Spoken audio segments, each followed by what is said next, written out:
Okay, in this video we're going to take a look at the sine rule and how to use it to find a missing side. Just like we have in this triangle over here. We're missing this side here. We don't know what it is. It's been labeled as X, but we don't know what it is. Now, what have we been given? Well, we've been given an angle. We've been given another angle. If we want, we can find that third angle up there by adding the two angles we've been given together and taking it away from 180, because of course all three angles in a triangle will add up to 180. So when you add the two angles we've been given together, we get 101. And when you take away 101 from 180, you're left with 79. So now we know this angle up here. We mightn't have needed to do that, but it's always a nice habit to get into, just to find the third missing angle. Okay, before we even start anything. Okay, so that's just something to do at the very start. Let's just delete this highlighted material here so that we can. Now I'll leave the X highlighted because that's what we're missing. Right, what do we do to start off with? Right, the first step is we label the angles with a big A, a big B, and a big C. Now, it doesn't matter which ones we label A, which ones we label B, which ones we label C. That doesn't matter. For the angles, it doesn't matter. So, I don't know, let's call this one angle A. Let's call this one angle B. And let's call this one up here angle C. We use big letters for those. Big A, big B, big C. Step 2. Label the opposite sides. Small a, small b, small c. Okay? So, if this is big A, well then this one over here is small a. And if this is big B, well then this one over here is small b. And if this one is big C, well then this one over here is small c. So that's the first two steps. Really important. Again, just to remind everyone, we label the angles first with a big A, a big B, and a big C. And that's what we were doing there. We call that one big A, we call that one big B, and we call that one big C. It didn't matter which ones we called big A, big B, big C. It doesn't matter. What matters is the next step. And that's where you label the sides opposite those big letters with a corresponding small letter. So if that's big A, well then over here is small a. And if that's big C, well then over here is small c. And if that's big B, well then over here is small b. Okay? Once you do that, you're setting yourself up to be able to do these questions. Next thing we do is we write down the sine rule. And of course that's given in the logbook. It's small a over the sine of A is equal to small b over the sine of B is equal to small c over the sine of C. And they're all capitals along the bottom. Okay, fill in the information that we have. That's step 4. Right, so do we have small a? Yes, well, we don't have it. It's X. So we're going to write X there instead of writing small a. And do we have big A? Yes, we do. It's 68. So fill in 68. Do we have small b? Yes, we do. It's 9. So 9 over the sine of. Do we have big B? Yes, we do. It's 33. So fill in 33. Equals C. Do we have C? No, we don't. I'm just going to leave it as C. Over the sine of big C. Oh, we do have that. 79. Okay, we've done step 4. Now, step 5. Pick two of the fractions to use. Now this is probably the most important step here. Which two do we pick to use? Because we don't use all three. At the minute we've got three. We've got this one, we've got this one, and we've got this one. And we don't need to use all three, we just need to use two of them. Which two do we use? Well, you must pick the one that contains the X, or the bit that we're missing. I'll put a question mark to sum that up. So the bit that we're missing is X, so we've got to use this fraction. We have to use that. The other fraction we use should be the one that contains both pieces of information. So you see here, this bit, we have 9 and we have the angle on the bottom, 33.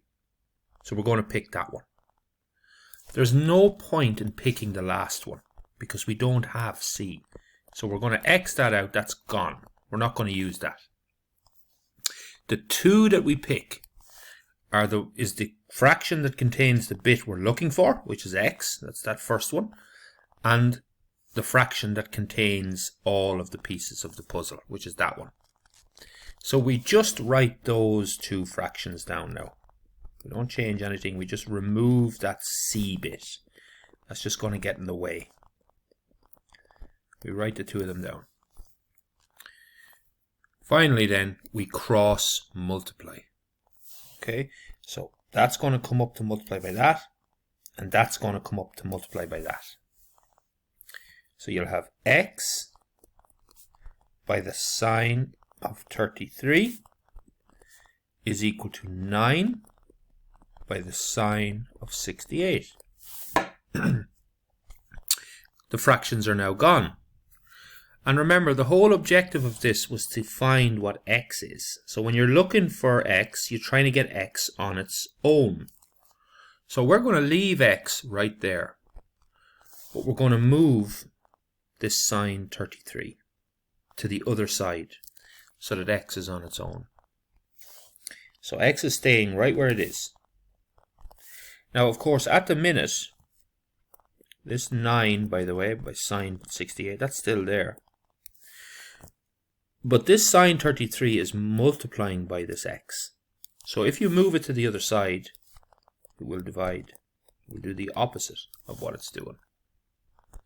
And now we have X on its own. We simply just type into the calculator this. And that will give us our answer. Okay, it's as straightforward as that.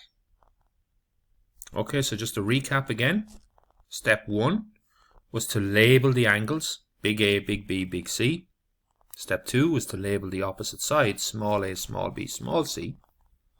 Then you write down the rule. Then you fill in the information that you have. Then you pick two of the fractions that you need to use. That's the tricky bit. And then you cross multiply. And that's how you find a missing side using the sine rule. Okay? There's two more examples there in yellow. That was the first one. We just did that one. Okay? But the other two, if you want to pause and try them, you're more than welcome. Now, we're going to continue on, though, to show you how to use the sine rule to find a missing angle. So you notice in these triangles, the angle is missing. Now, it's much the same as what we just did. We use the same rules, okay? But it's slightly different when it comes to the end. So let's pick this triangle here, and we'll make a rough drawing of that. We have 18, we have 11, what else do we have? We have A and 66. So this is the angle we're being asked to find, A and 66. Okay, so it's still following the same steps. Can you remember them from the last little video, or part of the video? We label the angles. Now this one is already labeled as A, so we're going to keep it as A. Let's keep this as B. Let's call this C. If this is big A, well then over here, this is small a. If this is big B, well then over here, small b. And if this is big C, well then over here, small c. Step 2, write down the rule from the logbook. A over the sine of A is equal to B over the sine of B is equal to C over the sine of C. Fill in what you can. So do we know what A is? Yes, we do. It's 11, so let's fill in 11 there. Do we know what the angle A is? No, we don't. That's the bit we're looking for. B, do we know what B is? Yes, we do. It's 18 over the sine of B, which is the sine of 66, is equal to C. We don't know what C is, and we don't know what the angle C is. So pick which two fractions to use. Well, we have to use this one because it contains the bit we're looking for, and we have to use this one because it has all of the pieces of information. We're going to rule this one out. It's gone. Okay? It's useless to us. We don't have any information. Okay, so cross multiply, just like we did before. So it'll be 11 by the sine of 66 is equal to 18 by the sine of A. We want to find what A is. This is what we're looking for. So we need to get A on its own. Now at the minute, A has got a couple of things over on that side with it. It's got this 18. We're going to move that over first. Okay, so if we move the 18 over onto the other side, it's going to divide, because as it is, it's multiplying by sine of A. So if you bring it to the other side, it'll do the opposite. So it's gone underneath. Now we almost have A on its own now. Almost. But we still have this sine to bring over to the other side. So when you move sine or cos or tan over to the other side, it changes to the inverse sine. So that'll come over and it'll go to the front, and everything else is still there. So that sine just moved over here, and here it is here. You just sit it outside everything that was already there. You type that whole bit into the calculator, and that'll tell you what the answer is.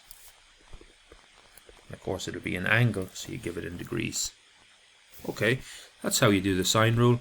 One last time, just look at the rules again. No harm to write these down into your copy to help you figure out how to do them. You can pause the video, take those steps down, and then give the questions I'm about to show you a shot.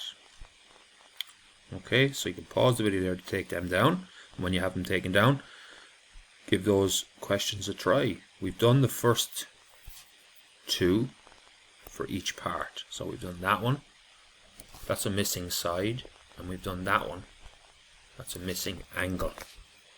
Okay, best of luck.